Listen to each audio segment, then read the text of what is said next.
Good evening and welcome to Horror Historian.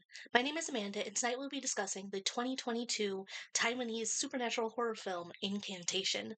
I remember when this movie originally came out, there were like a lot of people talking about it, and I was like, oh, I'll watch this, and then I just didn't. But I watched it now. The movie was directed by Kevin Ko. He just directed a few short horror movies, and they honestly look really interesting. I just didn't get a chance to watch all of them.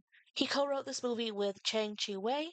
The stars are Tsai Hien, Huang Xinting, Cao Yin Xuan, and Sean Lin. Tsai is most known for The Teenage Psychic and Wave Makers.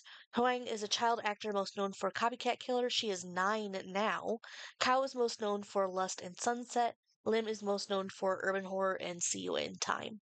There are two storylines going on in this movie. The main plot takes place in the current time, where Ronan is getting custody of her 6-year-old daughter Dodo for the first time, and then the other plot is 6 years prior, where Ronan joined her boyfriend and his cousin to witness a religious ceremony of like distant relatives who live in the mountains. Throughout the movie, we're bouncing back and forth between the two time periods, but for right now, that's all you really need to know about the past. She had gone with them to a religious ceremony. She was almost not allowed in, but was allowed in because she was pregnant with Dodo. In the current time, Ronan has begun filming her life to document the time that they are reunited. She had given Dodo up after birth due to Ronan's mental health. She had been under the belief that she had a curse, and in her defense, a lot of people died in really weird ways around her.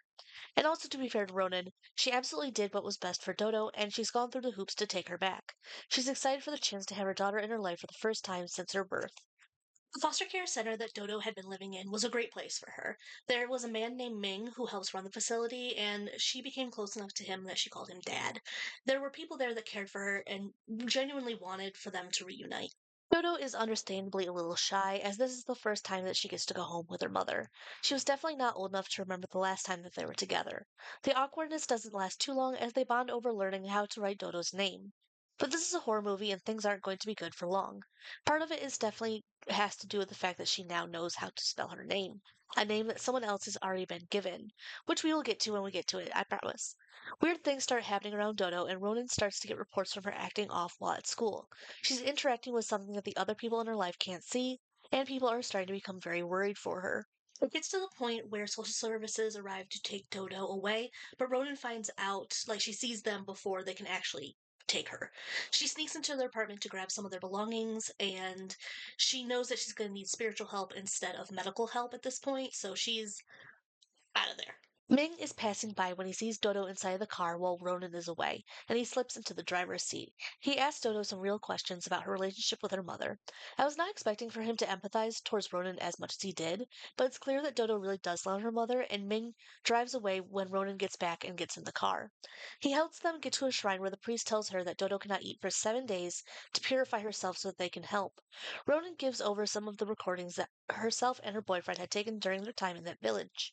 Ming promises to get the bottom of this footage, and I guess now is a good time as any to get talk about the past. Ming also gets some scriptures that had been in the footage, translated by a Buddhist specialist. By the end of the section, Ming ends up possessed and killing himself by breaking his face on the keyboard. There are a lot of things that Ronan, Dam, and Yun did wrong while trying to go to this religious ceremony. They were filming everything, and it's a very closed religion. Like, this group of people moved to the mountains, the middle of nowhere, to worship the deity Mother Buddha. I will admit my knowledge of the Buddhist religion is something I am working on, so I really am relying on what is told in the plot to follow. The Mother Buddha is a malevolent spirit that has very strong curse associated with her.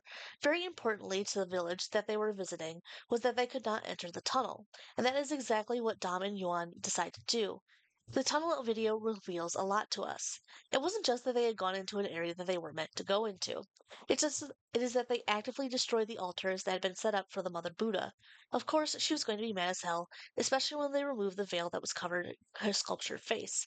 And because they revealed her face, Ming was cursed, and that is how he became possessed and took his own life. So at the very beginning of the movie and throughout the movie that has been sprinkled through, she says a phrase repeatedly. She is going to ask us to repeat it a lot towards the end of the movie. I am not going to attempt to say it, not just because it's a curse, but also because I can't pronounce it and it'll be bad for everyone involved. So we're just not going to even try. Conan originally makes it sound as though it is a way to keep her daughter safe, a blessing that will protect her. But Ming was able to find out that the phrase is actually the inverse of that.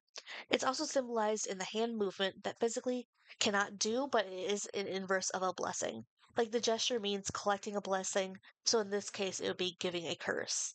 So everyone is getting cursed, and Ronan has an incredibly difficult time not feeding Dodo, which makes sense, that is her daughter. She's trying so hard to use the saline packs to keep her daughter hydrated enough to be alive. But Dodo is old enough to cry and beg for how hungry she is, and she is just a kid. It's hard to understand something like this.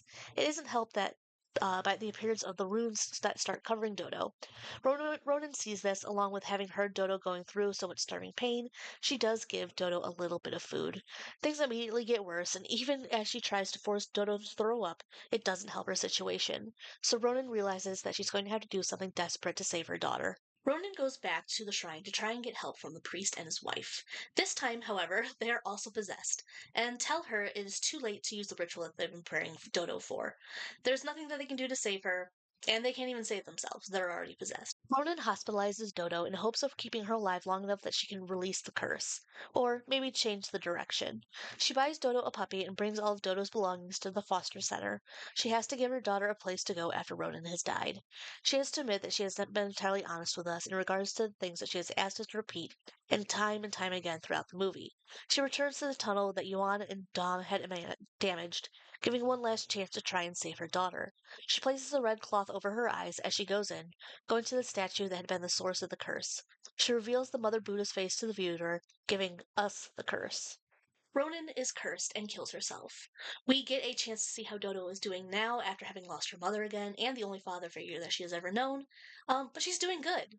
So it all came together. They have eased the curse from her shoulders. The ending is frankly expected. You know that Ronan is likely not going to make it. You can see the desperation on her the minute that you meet her.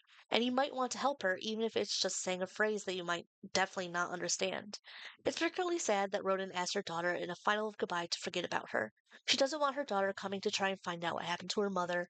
She doesn't want to risk having that curse intensify on her again. The movie is a really beautifully shot film and it really shows the developed bond of a mother and her daughter and how much that love can push someone to protect someone. Thank you so much for watching. My name has been Amanda. This has been Horror Historian. I really like this movie. It was really good. It creeped me out. I'm safe from it though because I don't try to well, I did see Mother Buddha's face. So I guess it doesn't really matter if I know the language or not. I'm cursed. Yeah, no, I'm in trouble.